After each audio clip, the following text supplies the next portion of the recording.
frank today. I had so much fun doing the live stream yesterday that I figured, why not do another one today? I got some time. I'm going to have lunch. So if you hear me eating, I'm literally having lunch.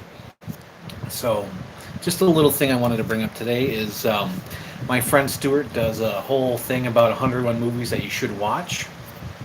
And he uploaded the latest episode today, and that is the Jonathan Taylor Thomas classic, I'll Be Home for Christmas. He uploaded that today. It's about a 10-minute long video. It's fantastic. I really liked it, and I'm glad he didn't hate it. He didn't really like it, but he didn't hate it, so I enjoyed that. So that's good. So if you have time to check it out, his YouTube channel is called Stuart Schuster, and there's all the 101 movies there to watch. So he's reviewed like a lot of movies for me, or the movies I gave him to watch. So there's that. And it reminded me of an idea that I had a couple years ago. I think it's when that movie Gemini Man came out. So hang on, I'm going to eat my Jello real quick. Hello, hello, Mr. Jackpots. So a few years ago, when Gemini Man came out, I've read that there was several attempts to make it in the past. Like they wanted to have like Chris O'Donnell with Harrison Ford or something like that. That's just one of the ideas. And then they ended up making that movie with Will Smith and himself because now you could do the technology. But I was thinking, if I had a time machine and can go back, I use my Jello here. If I had a time machine and can go back, I'd want to do one with Jonathan Taylor Thomas and Val Kilmer. Now, how does that sound? That sounds pretty cool, right? Where Jonathan Taylor Thomas, he's training, he's being like the super soldier, and then he's got to go kill the guy, and then he finds out it's Val Kilmer. Because they had that similar look, That'd been so cool. So if I had a time machine, I'd be like, Hollywood, listen to me. This is a great idea. We're going to do Gemini Man with Jonathan Taylor Thomas and Val Kilmer. It's going to be great. It's going to be awesome. It's going to be badass. That's what I would do with my time machine. What was another movie I'd want to do with a time machine? I remember there was something else, like getting a certain actor at a certain time and be like, man, that'd be amazing. I forgot what. Could have been my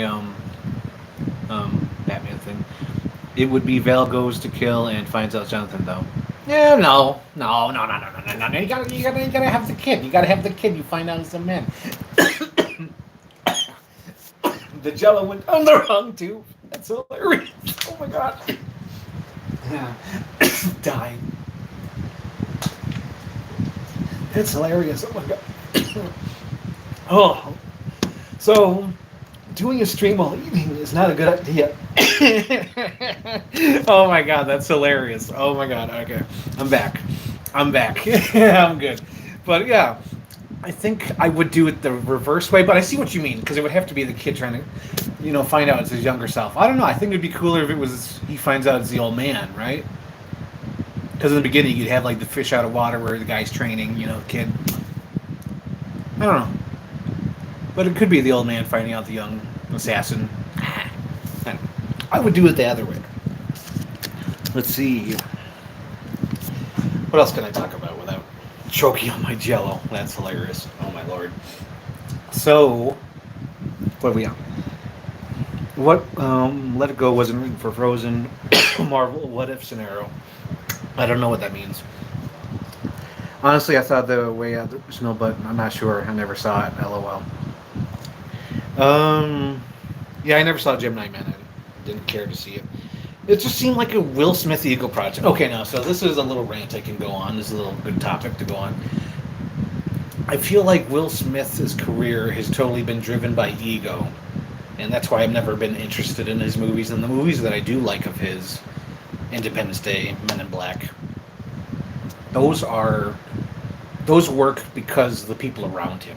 Like, Independence Day is totally Jeff Goldblum and Bill Pullman and the whole rest of the cast. It's fantastic. And he's just like a little part of it, He's not the lead. He's like, my God, he's like a third tier character in the movie.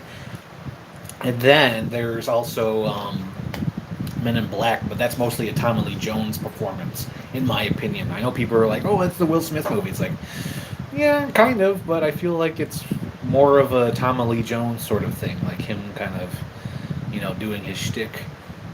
Will Smith is also good into it, although it has been a while since I've watched it, so I could be wrong. But like his whole career has been mostly like ego, like he's playing Muhammad Ali, or he did Concussion to say like, hey, I can be a serious actor, or then like it's like nepotism with his After Earth, where it's just like him and his family and like we're good, we're awesome, we can make our own movies. And then what was the other one? Hitch, where he's like, I'm the best there is, and like I Robot, and then even like it gets even more ego. Like I can drive a movie by myself. I don't need anybody else. With I Am Legend, you know. So that's just my opinion. I feel like his whole career has been driven by ego, and I don't support that. It's not fun to watch someone bragging or saying like, oh, I can do this, I can do that. I think Pursuit of Happiness was legitimate. I'll say that. I think that was a legitimate movie he wanted to do in performance, but I feel like everything after that was like, I want to become a serious actor, and it's like, no, you need like a new person to help you pick your projects, like do something fresh. Like I feel like his YouTube channel is sort of a call for help. Like he's trying to, connect with a younger audience. And the same thing with, what was that other movie he did recently? Oh God, where it was just like, what are you doing? Oh yeah, Suicide Squad. I can't believe that left my brain. Yeah, it was just like it just seemed like an older actor saying, I gotta jump on this the superhero thing, but I don't want to become a superhero. And because he was also Hancock. Remember Hancock? Weren't they supposed to make a sequel? I don't know. Let's see what the comments say. What's going on out there? Who's listening? Is there anybody listening? Haha. Oh, look, there we go. Professional human, real human being. Luke Coons is an author, writer, Twitter artist, and now a professional toy photographer on Instagram. So yeah, check him out. It's called Explore with Luke. I think that's his Instagram thing. And the other one is To Boldly Show, as in to like boldly show my collection. That Luke Coons, he's the greatest. Yeah, he's Luke Coons is a Twitter artist, and he's a professional human. Let's see, Stinky Young Audience is Hancock, co-written by Vince Gilligan. Wow, I did not know that. So, for those showing up, I'm trying to have lunch here during my lunch break, but I kind of choked and almost died from someone saying, no, Val Kilmer would have been the one going after Jonathan Taylor Thomas. Wouldn't that have been amazing? Frank Ireland died today, and he died on choking on Jell-O. Bill Cosby done me in. What's another thing I could talk about? What's another cool subject, other than Will Smith and his ego? That Michael Fassbender, we kind of touched on him in yesterday's stream. Oh yeah, by the way, so I'll be uploading that stream at some point. I just got to edit out a few things. There's like some things I say, I'm like, I could take that out. But I also want to design like a thumbnail, and that will be uploaded to my backup channel. I Want My TV Now. That's where I upload my toy reviews and podcast. I don't know if you guys have checked out my podcast. It's YouTube exclusive. Because I don't have enough confidence to pay for a podcast, like service. I don't have the confidence yet because we've only done like maybe 3 or 4 episodes, and they're all pretty decent. I don't hate them. It's just like I don't have the confidence that that'll be like a consistent show, because it definitely is not a consistent show. It's one of those things where I got to find time to record, and usually they go on forever, and then when we record our episodes, I'm always like, oh God, was that good? And then like I sit on it for like a week and then not edit it.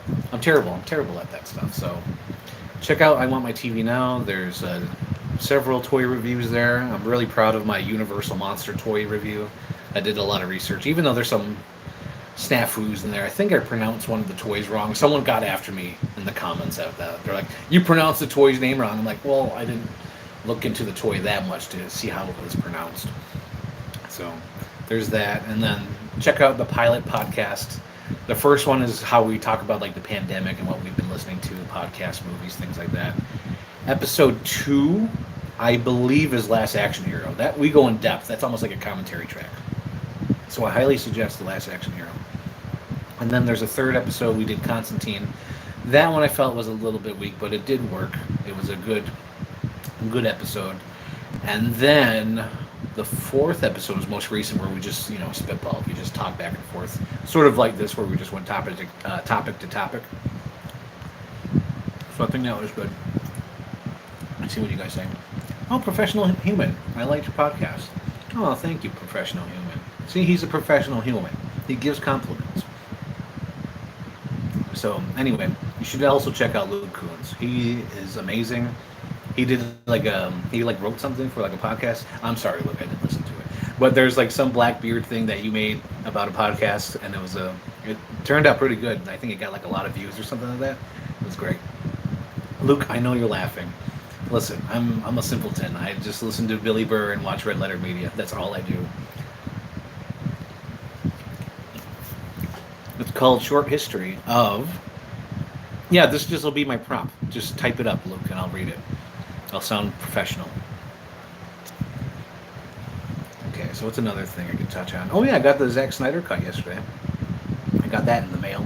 That's cool. Came with the Blu-ray and the 4K. I'm always iffy about 4K. I don't know if it's my system or my player, but every so often I get like the color stuff in the screen and I don't know if it's the disc not working, or maybe it's the player, or maybe it's the cord. I have no idea. I'm not a huge technical person, but sometimes like the 4Ks mess up. And I'm like, why? I only watched it once. Jacob just sent something. I'd love to see a third Frozen film made. No songs in there. Just blood, gore, and violence. No, that sounds weird. I don't like that idea at all. Oh yeah, so just to explain, so Jacob keeps saying that I was going to do a third Frozen video called Frozen Refrigerated, which is not true. I'm going to call it Frozen Refrigerated because I never liked that title.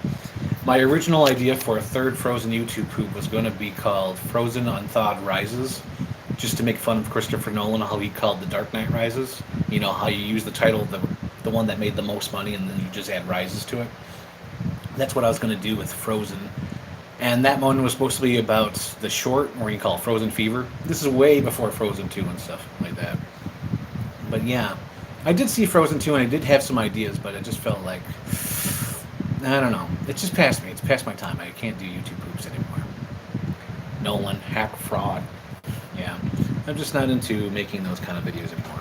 I'm older. I don't think the same way. Because those videos are literally almost 10 years old now. It's crazy. And I think the last one I legitimately made was in 2013. Because all the ones that came out in 2014, that early part, were made in 2013. So there was like a few years between, was it 2011 and 2013 where I made those YouTube poops. So that's a good 3 years where I just made those.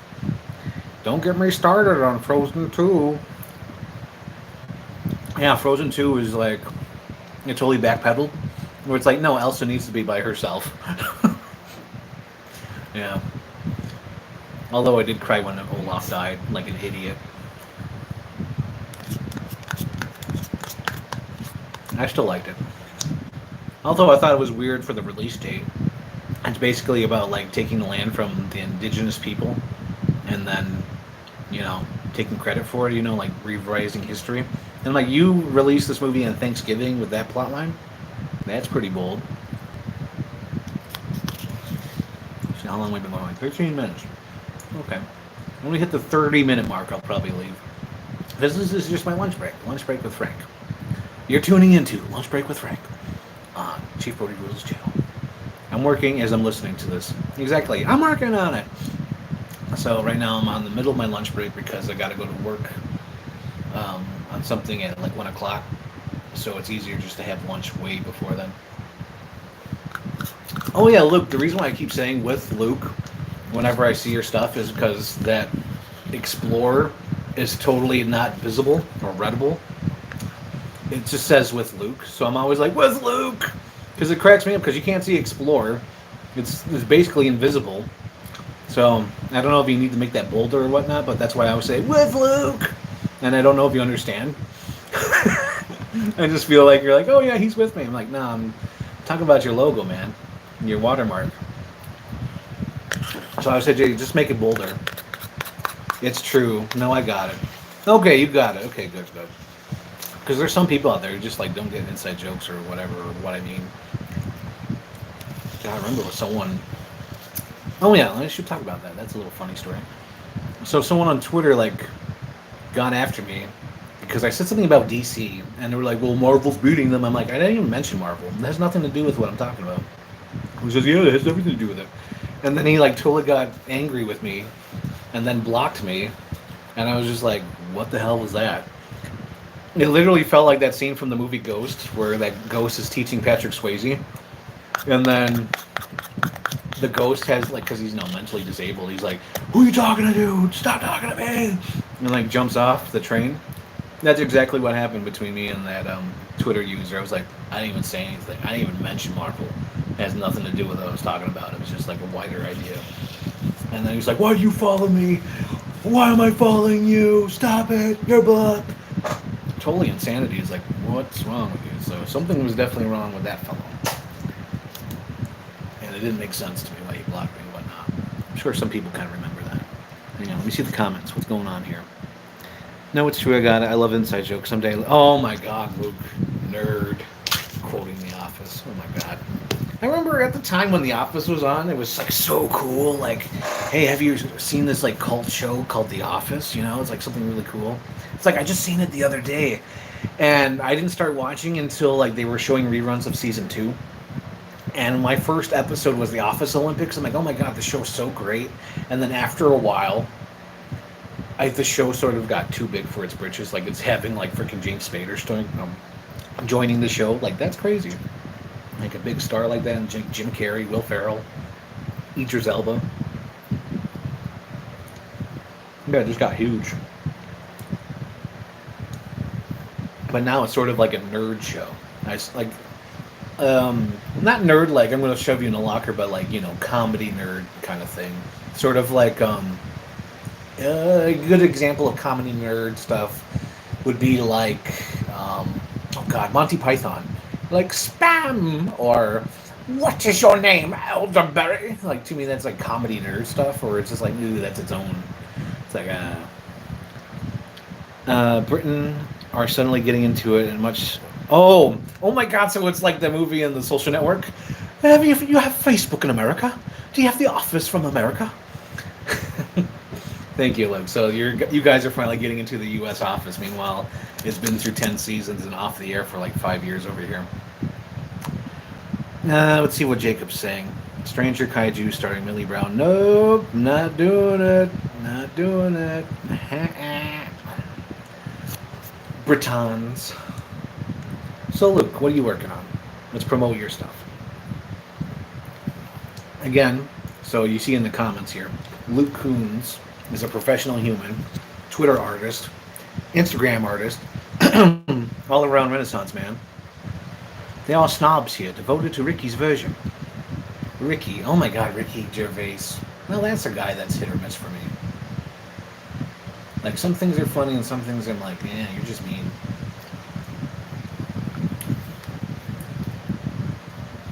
We're at the 19-minute mark. We're almost to the 19-minute mark. So we've got about 11 more minutes, probably 5 more minutes, because I got to eat my pizza, and I'm not going to eat my pizza on air. Right now, I'm almost done with my little simple foods. For lunch, just to help me lose weight and whatnot, I have a sugar-free applesauce, a Jell-O, and then like a little fun yogurt that you can put like little chicken. Oh, not chicken. Oh my God, that's gross. Like a fun yogurt where you put like chocolate chips in there, and then you have pudding, 0 sugar, and then low-fat yogurt, and then another little Jell-O, like those little cups. And that's what I've been on, with 0 sugar, and it still has some sort of flavor. And I don't have to worry about fruit going bad or whatnot, or vegetables. Vegetables. And then I finish it off with Halloween cuisine pizza. I'm afraid to look at the ingredients. Something tells me it's all made out of vegetables and whatnot. It tastes like pizza. It looks like pizza. I don't want to know what's in it. Yeah, because I'm afraid I'm going to look at it and it's going to say like made out of cauliflower or something like that. Let's see, what are the comments going on? Schnobs here. The only thing I can promote is the podcast.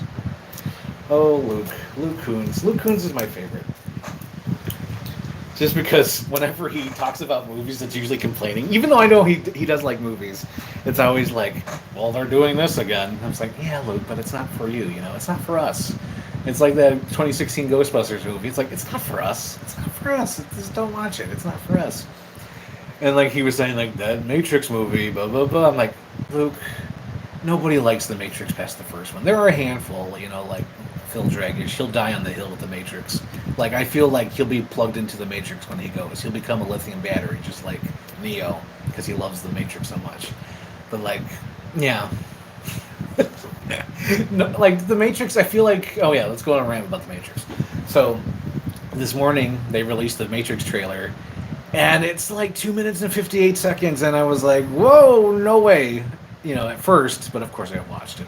But whenever I see a trailer that is almost 3 minutes, I think two things. I think, oops, it's in trouble, because whenever a studio shows way too much of a movie, it shows uncertainty. I feel uncertainty, like that movie Immortal Engines. Remember that weird concept movie with the big giant moving cities on like trains or whatever? I think that was like a 3 minute trailer. The one that stands out to me the most is Green Lantern. They showed like 7 minutes of footage from the Green Lantern movie, and people still didn't see it. It flopped. I think Jupiter Ascending had 3 minute trailer. The movie Pan had a 3 minute trailer. I'm just going by memory, and my memory's not that good, so I could be wrong. But to me, 3 minute trailers are just like, yeesh. You got to show 3 minutes of the movie. Like an exception slash example too is Man of Steel, because Man of Steel didn't do huge numbers, and that had like a 3 minute trailer. So I just feel like it just shows uncertainty of the project. Like, oh, this is a huge concept. We gotta show a lot of the footage. So that was the first thing I thought of when I saw that 2 minute mark.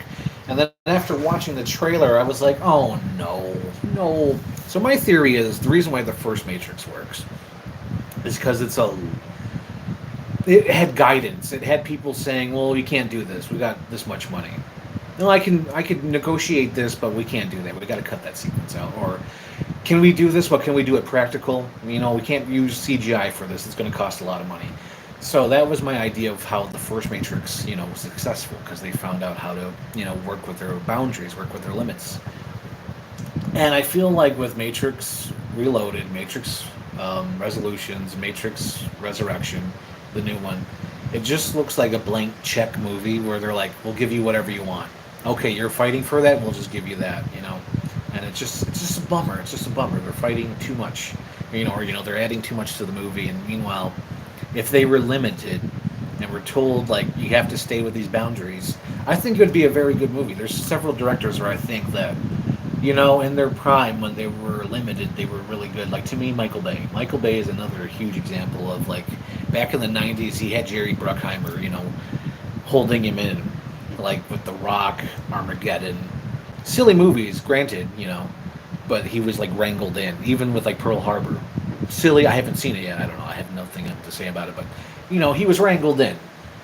And then when he started to get let loose after like Bad Boys 2, and Michael Bay went full Michael Bay, he didn't have that guidance anymore because he had the blank check in so many successful films.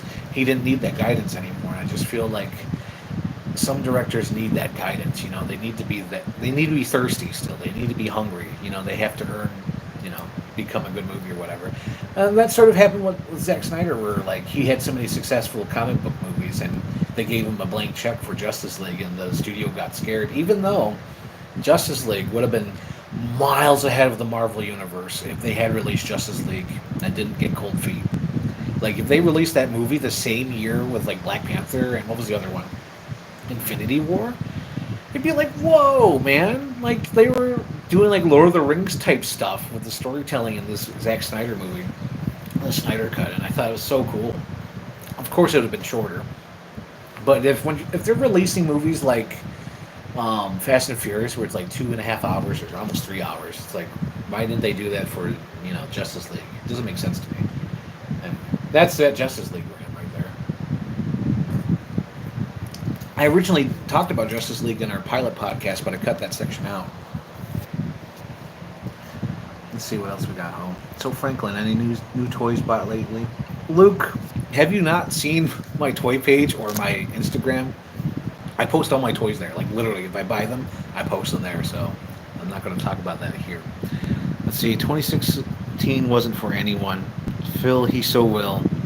He also had a stolen story. Oh, Luke, are you talking about the Matrix of the stolen story? Oh my lord, everything's stolen. Didn't I tell you about? Okay, so yesterday on my stream, I explained that my Watchmen idea was stolen because I pitched the idea years ago about how cops were attacked at home, so they had to get secret identities and start wearing superhero outfits just because they were attacked. And then 5 years later, Watchmen comes out, same plot line, like too close, like on the nose, like someone heard my story. Like I was like, there's too many details here that are like lining up. What about Godzilla King of Monsters 5-minute IMAX trailer? One of the you see now that's different. IMAX trailer is different because it's IMAX. Let's see, lead me, guide me, Xavier. But Frank, what about Picard season 2? Nope, ran about that. Fast and Furious Profit. Yeah, the thing about Fast. Okay, so here's another thing I was thinking about. If you were to release Justice League back in 2017, think about that cast. It is way diverse. Like, Black Panther was just coming out when you had a cyborg story like this in Justice League. That's insane. Like, just think about that. Like, you have Cyborg, almost the lead of the Justice League movie, and they're finally making a Black Panther movie. And you have Arthur Curry there, you have Gal Gadot, you have the Atom, you have like different people, different races coming together to team up, and that is so cool. And that was way ahead of the game. That was crazy. We're at the 25-minute mark, so I'm gonna wrap this up because I gotta eat my pizza. So it's been fun talking to you guys. I might keep doing this for my lunch break, although it's kind of dangerous because I almost choked on Jello. So I do like the streaming thing because I could just ramble and rant. And as I referenced yesterday, this reminds me of when Charlton Heston is doing his space rants into his machine where he's like, "I feel lonely," and it's perfect. It's perfect for my lunch break because I could talk about all this nerdy shit. Because if I talk about this with anybody, everyone's eyes just go glaze over and they have no idea what I'm talking about. So it's good to talk to you guys, just to ramble and rave through these comments. Let's see. But yeah, it's been good talking to you guys. Talk again soon. Tweet me, Luke. Instagram me, Luke. DM me. We got to talk about this stuff. Oh yeah, and like all my toys I bought. So there you go. Have a good day, guys. Bye bye. Bye bye.